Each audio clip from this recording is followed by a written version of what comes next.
For centuries, the Forbidden City lay cloaked in moonlight, a labyrinth of silent courtyards where dragon shadows danced on crimson walls.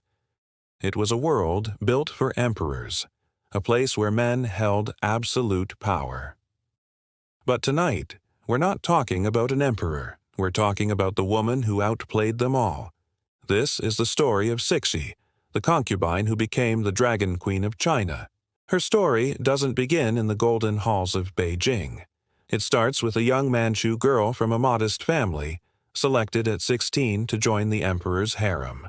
Just one among hundreds, she was meant to be a forgotten footnote in history. But Cixi was different.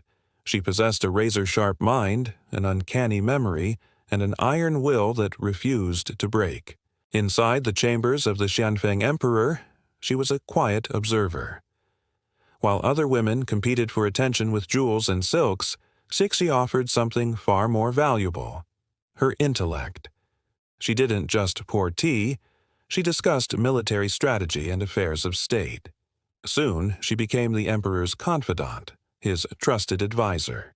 And then she gave him his most precious gift, his only surviving son, the future heir to the Qing dynasty. This single act secured her place in the palace, but Cixi wasn't content with just a seat at the table. She wanted the entire throne room.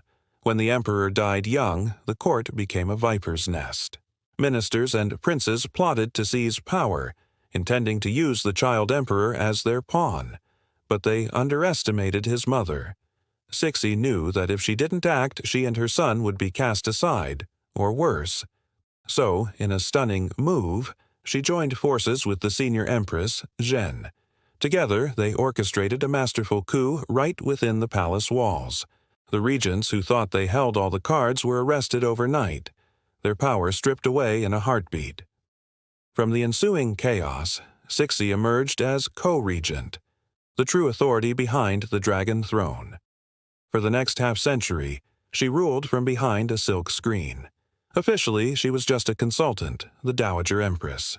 But in reality, every decree, every appointment, every decision of war and peace passed through her hands.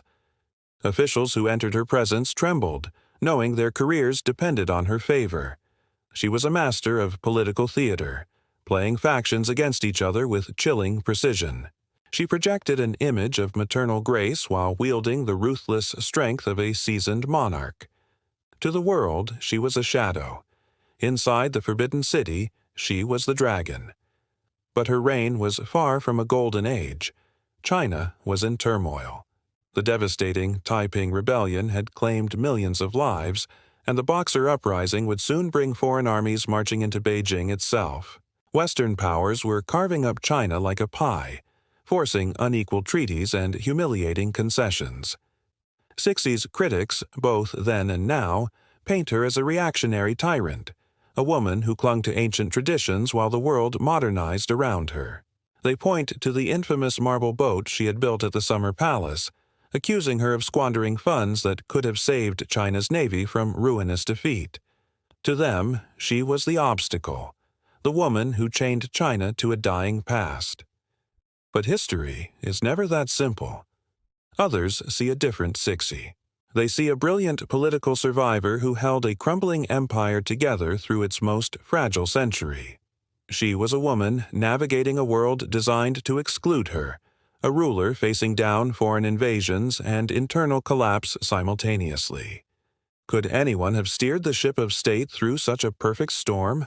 She also quietly advanced the influence of women within the court, shattering expectations and carving out a space for female power in a deeply patriarchal society.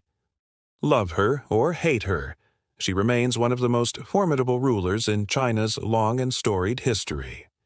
In 1908, after nearly 50 years at the helm, Cixi died. The Forbidden City fell into a profound mourning.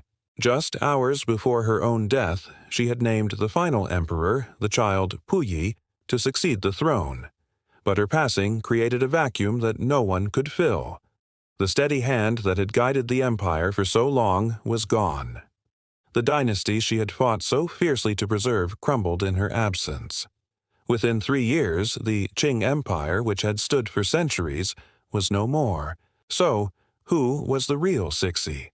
Was she a dragon lady who strangled China's future, or a pragmatic queen who kept it alive against impossible odds? The truth, as it often does, likely lies somewhere in the complex gray area in between. She was not a saint, nor was she a demon. She was a woman who began her life as a concubine, and, through sheer force of will, remade herself into the living embodiment of power. She was the Dragon Queen. Cixi's incredible journey from the harem to the throne is a testament to ambition and survival. But she wasn't the only powerful woman to reshape an empire from the shadows. If you want to uncover more of these hidden stories of queens and empresses who ruled in a man's world, make sure you subscribe to our channel and click the notification bell. Thanks for watching, and we'll see you in the next chapter of history.